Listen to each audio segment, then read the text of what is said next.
Hey guys, welcome back. So today we're going to talk about a brand new product that's coming to the US market, and it's an exciting product for those of us that love AKs, and I'm guilty of loving the AK. The product is being manufactured by FB Radom in Poland, and before we get into the new product, let's talk briefly about Polish military rifles, at least recent history of Polish military rifles, before we get into this new product. The rifle that I have here in front of me is manufactured by Atlantic Firearms, and it was basically built off an old military parts kit that was also manufactured in Poland. So it has a US receiver, US compliance parts, but the rest of the gun was built off a virgin Tantle kit. And that's what this is, the 545 by 39 Polish Tantle. The Poles, when they became part of the Warsaw Pact after the Second World War, they did adopt an AKM, which they also manufactured in Poland, but they wanted to modernize that weapon system. In 1974, the Soviets adopted the AK-74, and about the mid-1980s to late 1980s, the Poles decided that it was time for them to also update their weapon systems and go to the flatter shooting, typically more accurate 545 by 39 cartridge. And so they started a commission to develop a rifle. Now, based upon what I've read on Forgotten Weapons, the reason the Poles didn't license the AK-74 from the Soviets was because the Soviets wanted way too much money for it. So the Poles just decided, to heck with it, we'll do it ourselves. And so that's where this rifle was born from. By 1990, the rifle would have been through trials and accepted and got into production. Now again, this one's built on a parts kit, but it has the original Polish Trunnion on it, and that has the Circle 11. And then right behind the Circle 11 has the date of manufacture for the Trunnion on this particular rifle is 1990. This rifle had some pretty unique features to it, and that made it, just absolutely cool. And it made it considerably different than your standard AK-74 that was in common use by the Soviets. Has its folding stock, has a typical AKM type receiver with stamping used throughout, has bakelite furniture out here in front, has a different way of holding that furniture in place. Out here we have a very distinctive muzzle device, and that you can basically tell this thing a mile away that it's a Polish Tantle simply by looking at the muzzle device. Over here on this side, though, is where things get really interesting. So the gun has a safety selector on the right-hand side of the receiver like any other AK, but this one has a selector lever on the left-hand side of the receiver as well. And that selector lever here would allow the Polish soldier to select between semi-automatic fire, fully automatic fire, and burst fire. So that made this gun completely different than any other AK-74. So the weapon could be put on safe with the safety selector. You could still select which fire mode you wanted while the safety is on, but then when you swept the safety off to fire the gun, now it would fire in whichever mode you selected with the selector lever. Very, very cool design. But by 1996, the Poles would shelve this in favor of a new rifle because the Soviet Union collapsed, the Warsaw Pact nations fell apart, and the Poles decided it was time to adopt a rifle chambered in 5.56 by 45. And so in 1996, that's exactly what they did. We're going to take a look at that rifle now. Guys, please swing by and check out Big Daddy Unlimited, BDU. They help support us here at the Military Arms Channel with products and things like that so we can continue to bring you content. There's a link in the video description down below that'll take you to the Mac blog and website. Please follow that link, and from there you'll find a link to Big Daddy Unlimited, and try them out just for 99 cents. You can see what they're all about. In essence, they're just like a big online store that has amazing prices. So please, again, check out BDU. This is the Polish Beryl, or Beryl. I mean, I've tried to find the proper pronunciation. I guess I should just call Rob Ski, but listen to some of the pronunciations I found online. Beryl. So, Beryl, we'll just call it the Beryl. So the Polish Beryl is a rifle that replaced the Tantle in service and is chambered in 5.56 by 45. And this would have been developed for post-Cold War use by Poland. And it's still heavily based, obviously, on the AKM and the AK-74. As a matter of fact, I've read online that the Poles actually had a functioning 5.56 rifle as early as 1991 that was based on a rechambered Polish Tantle, the rifle I showed you prior to this one.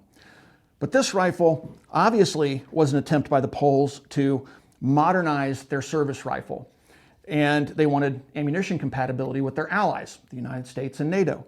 And so This rifle is really, really cool. Again, it just screams Polish when you take a look at it. It's just, the Poles have a very unique, I don't know, style to their weapons design. It's really actually cool.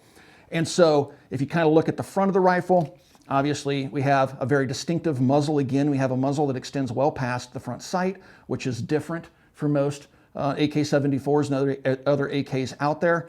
We come back, we have a more traditional style gas block. We have handguards that, again, attach differently than you would find from rifles that were produced by Izmash or things like that. We have a standard AK sight here in the rear. And you'll notice there is a lack of a lever here to take the weapon apart. That's because you can do it all up front. We have the addition of a rail that extends over the top cover of the rifle that is locked in place back here, which you can just flip this lock, flip this up, and take the weapon apart. And internally, it again looks just like a small stem AK-74. They did get rid of the select fire capabilities that we had on the Tantal, so the selector lever is gone. So now we just have safe and fully automatic fire on the military versions. This is a semi-automatic rifle. And then, you know, back here we have just basic AK furniture on the pistol grip, and then the barrel would have had several different types of stocks, and this is just one of several different types. But this one is non-folding, but is adjustable for length of pull, much like the US M4 carbine. It would use magazines like this, which are kind of translucent, but very AK in nature. 2 locking points, and it is a rock and lock magazine. And I have an EOTech on here because it seems like the Poles and the Russians and everybody in Europe loves putting EOTechs on their rifles. So I put an EOTech on here to try to keep it, you know, it looking authentic as possible. But this is a very great shooting gun. Now, what's interesting is this gun was available in the US market going back several years. They were imported without their features like this. Later, the guns would have been modified here in the United States to have all the full features. The original rifles, I think they even did a video on one from Atlantic Firearms way back in the day, and they didn't even have this top rail on it. It was just a standard AK that later you could put the parts on it like this to make it a clone copy of the actual Polish service rifle. So this thing would have been adopted right around 1996, and that's why it's called the WZ 1996 Beryl, and that's its military designation. But like pretty much all countries do, the Poles wanted a smaller version of this. And they wanted something smaller, more handy. You know, like the Soviets, they had what we call the Krink or the AKS-74U. And, you know, the Americans, the United States, we had, you know, miniature versions of our M16 dating back to the earliest days of Vietnam. So it's not uncommon for militaries to take full-size service rifles and shrink them down. And that is where we are now with this brand new product, which is a barrel, but it's the Mini Beryl. And that's what I want to show you next. And this thing is cool. Here it is, guys, the brand new Mini Beryl pistol. This is something that when I found out about, again, I was so excited because I've always wanted one. I've seen them in pictures, and this thing is a 1-for-1 copy. I mean, it should be. This was actually manufactured by FB Radom in Poland, and it's a 1-for-1 copy of the Mini Beryl rifle that would be used by the Polish military. And there's been evolutionary changes to the gun, but everything that you see on here would be accurate for a clone, if you will, but it's hardly a clone when it's coming from the actual company that manufactures the darn things, and it's just coming into the United States in pistol form. Now, when you talk about a firearm that comes into the US as a pistol, it's not subject to 922R. That means every single component of this firearm is FB Radom / Polish produced. This gun is not subject to 922R. So we'll talk more about some of the features of the gun related to that, in particular the muzzle device.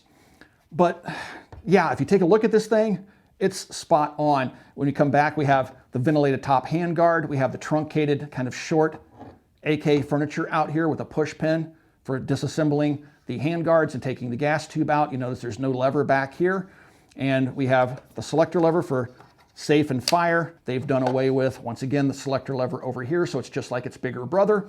And back here, we have a trunnion that has a sling, strap sling attachment on it, instead of, you know, an actual trunnion that you could put a stock on, and we'll talk more about that here when we get into the internals of the gun.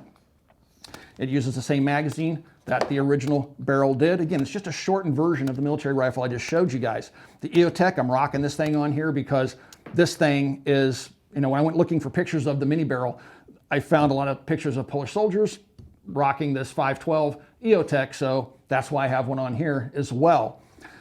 Now, oh, also, this gun is being imported by Arms of America. It's being retailed through Atlantic Firearms. This gun comes to me by way of Atlantic Firearms. It was sent to me to produce this video, and I believe Blaine's going to leave the gun with me, so I just wanted to get that out there. So if you guys are going to be swayed one way or the other about my opinion regarding this firearm, just know that I currently have no money invested in this, but I haven't had that conversation with Blaine yet either. So with that being said, let's take the gun apart, take a look inside, take a look at how it's manufactured, and look at the key components. I have not fired this gun yet. We've not zeroed it. We will do that today. It's, what, 15 degrees outside, so that's why we're sitting inside the shooting shack with the window closed and the heater on.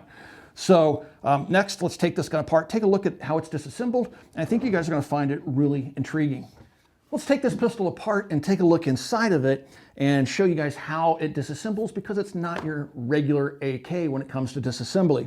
First, you're going to want to release the magazine. You have a big flapper that can be accessed from either side of the gun equally as easily. So you can push on it with your index finger, which will drop the magazine out of the gun. Next, you're going to take and make sure the weapon's clear, and it is. Now I'm going to point the gun in a safe direction.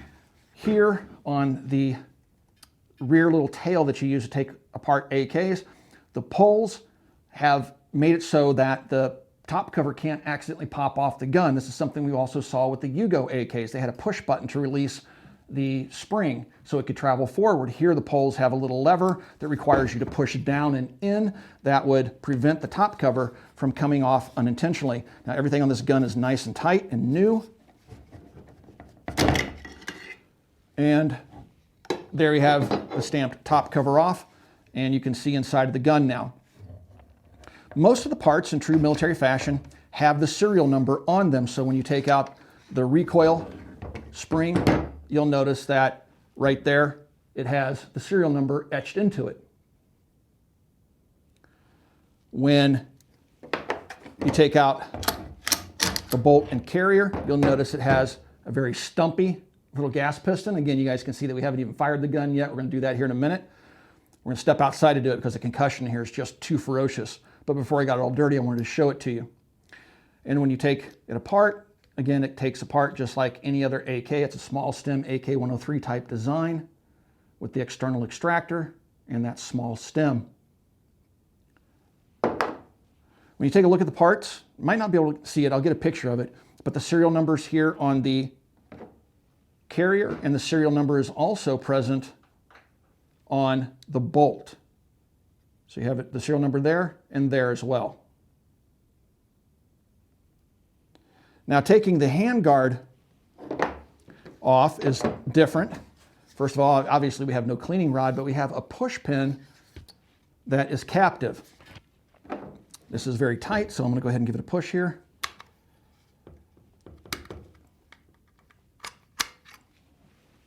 Just using a small brass punch. Pull that pin, it'll stop. Again, it is captive. And now you can take the handguard retainer here and push it forward.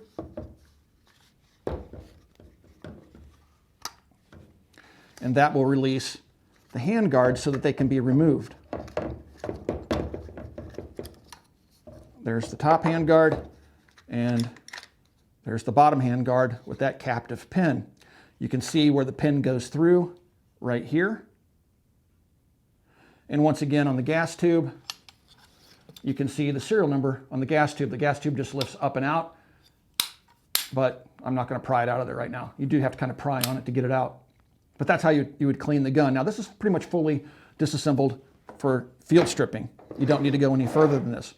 Inside, taking a look at the gun, we have a single hook design. It does have a retaining plate in here to hold the trigger pins in place, which is sheet metal. It's not a wire like a shepherd's hook. It's actually a plate. And yeah, just your standard AK type firing system. Now back here on the trunnion, This is one of those things that I would have liked to have seen done differently on the gun as it's imported. I really wish they would have put a trunnion in here that had a pick rail on the back so we could use an SB Tactical type folding brace, or if you Form 1 it and turn it into an SBR, to easily be able to put a stock on there. But unfortunately, if you want to change this rear trunnion out, you're going to have to remove these rivets, take the trunnion out, put a different trunnion in, and re-rivet it and refinish the gun. That's unfortunate. I truly wish it would have had a 1913 rail back here. But the folks over at Atlantic Firearms tell me that they do have different trunnions, rear trunnions, along with the proper stocks. They will be available to those who want to purchase them separately. And then if you do want to Form 1 it, you're going to have to go to your favorite AK gunsmith or attempt to do it yourself, which I would never do because I'm just not that talented. And then you'd have to replace again that whole rear trunnion. That's my biggest ding on this pistol. In this day and age, it's just awkward not to have that capability. And not only do we not have that capability, but we have to wheel grind off, or with a Dremel tool cut this out of the way if we want to mount a 13 pick rail some way to it, which we're going to explore, or mount a side folding bone steel stock or something like that to it. Again, if we wanted to Form 1 it, and this is a Form 1 candidate. So I will be picking up that rear trunnion. I'm going to see if there's a way I can join that to what's here existing without taking these rivets out. If not, I'll probably have Chase at Definitive Arms go ahead and remove that rear trunnion and put that stock in it, and then go ahead and do the necessary paperwork. It looks like it's probably a painted finish because if you move this forward, you can see there's no finish underneath where the handguard retainer locks into place. So it definitely looks like a painted finish. Now the other thing, because this is a pistol, because of goofy US import laws, you're not able to import a pistol that has a threaded barrel. And so it's not uncommon to see AKs come into the country that have their muzzle nuts tack welded in place. In this case, the threads, the 24mm threads are underneath there. The muzzle device turns, but this detent pin that would normally be able to be pushed down to unscrew this, that's a solid pin. And you have a roll pin back here that would normally hold this spring and plunger assembly in place.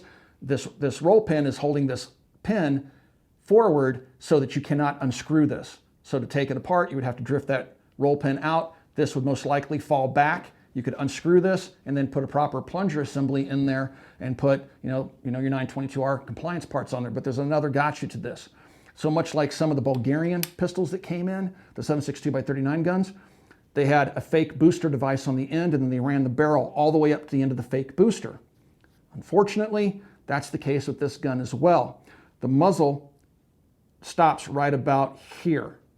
So the 24mm threads would be here, then you have a muzzle that sticks out further. So if you wanted to put a true booster on this gun, you'd have to also cut your barrel.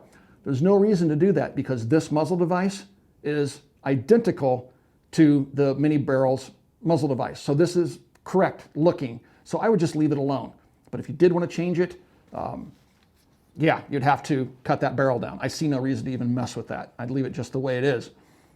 To put it back together, you simply reverse the process. We'd like to thank our friends over at Federal Ammunition for supplying the ammunition to the channel for free. It definitely helps us out. We're not going to be able to fire more than 200 rounds to the pistol this afternoon because we're in the ammo crunch. Ammunition drops from Federal are few and far between right now. They're trying to get ammunition out to the masses. And so we have to be very careful with how much ammunition we shoot. So 200 rounds, that's all we're firing through the gun this afternoon. But so far we've had no problems with the gun. And honestly, I wouldn't expect any. It's made by FB Radom. They're the company making these firearms for the Polish military. And it's the exact same gun minus the select fire capabilities and the stock as the military service rifle. So I would definitely say you're probably pretty safe on the quality control side in picking one of these up.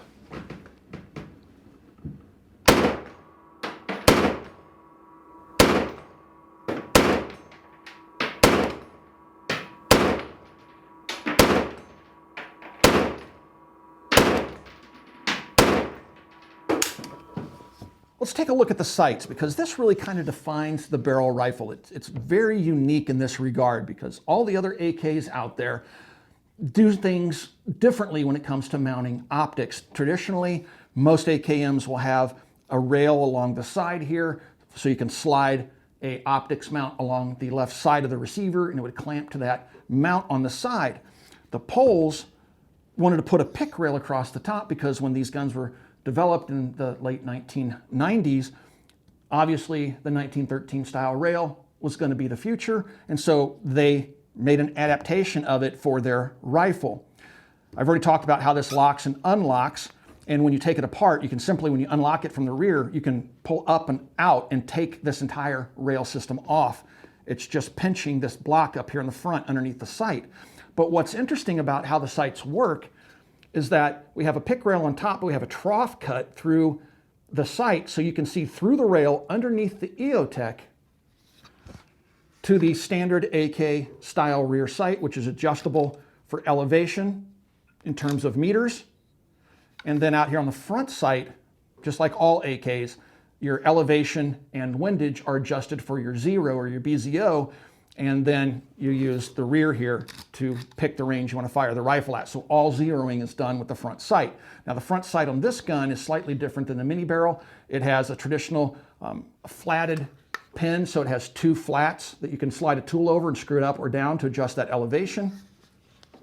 When we get over to the Mini Beryl, they wanted to continue to use that pick rail across the top, but they moved away from this removable type. Even though this would have had a stock on it, they could have easily done that. They opted to go with this system, which has a pick rail that attaches directly to this block in front. And then once again, you can see through underneath the EOTech that's mounted and use the aperture sight that I have flipped up here right now, but it flips over. So it has close range, which is just a simple V-notch. Then you flip it over to the aperture sight for more long range shooting with a stock affixed. Now with the V-notch, that's what you'd use as a pistol or use a red dot sight. But there's that consistency of using a 1913 rail and being able to see down the trough of the rail to the sights. The front sight on the Mini Beryl is a square. So instead of being two flats that you would adjust elevation with, it looks like you would probably take a special sight tool to make those adjustments to elevation. I haven't tried my Magnum-Matic on it yet. And then once again, you would drift this front sight left or right to zero the gun out, or just use a red dot. So it's pretty interesting how the Poles went about mounting optics to their guns versus other COM-block countries that were still using the AK. At this point, obviously, they were no longer part of the Warsaw Pact or affiliated with the Soviet Union, but they carried over the AK, and it's just interesting. So what makes this gun so exciting to somebody like myself? Even Jason wants to pick one up now.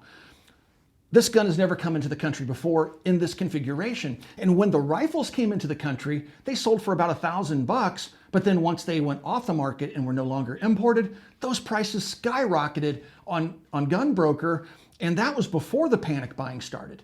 So first of all, if you're a military small arms collector, you're gonna love this thing. If you want to invest in a firearm, it's like picking a stock, but I highly suspect that this gun will become quite valuable down the road. We don't know how long they're going to be imported into the United States. So there's a couple of reasons there you might want one. If you just like shooting AKs and you want to put a brace on something, this might not be your best option.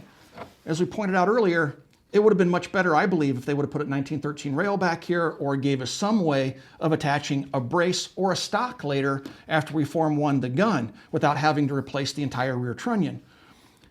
And that's the other ding I have on the gun is if you want to put an actual muzzle device on it, which I don't even know if they're available in the United States, but assuming they are, there's no reason to replace this one because this looks just like the regular Mini Beryl muzzle device, but there is a barrel sticking out past the 24mm threads out here.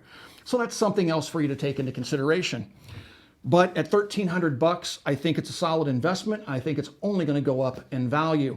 So yeah, AK collectors, rejoice. I think you guys are going to have something you're going to really want to add to your collection. They'll be available over on the Atlantic Firearms website. Again, we'd like to thank them for sending us this gun to produce this video with. And yeah, check them out, guys. I think, especially you AK lovers out there, I know there's a bunch of you, you're going to love this thing. Even though it has this kind of goofy thing, which is so spot on. That's one of the things that endears me to this gun is this goofy looking rail system. The Poles can come up with some really interesting solutions to solve problems. Guys, if you'd like to support us here on the Military Arms channel, please consider becoming part of our Patreon family.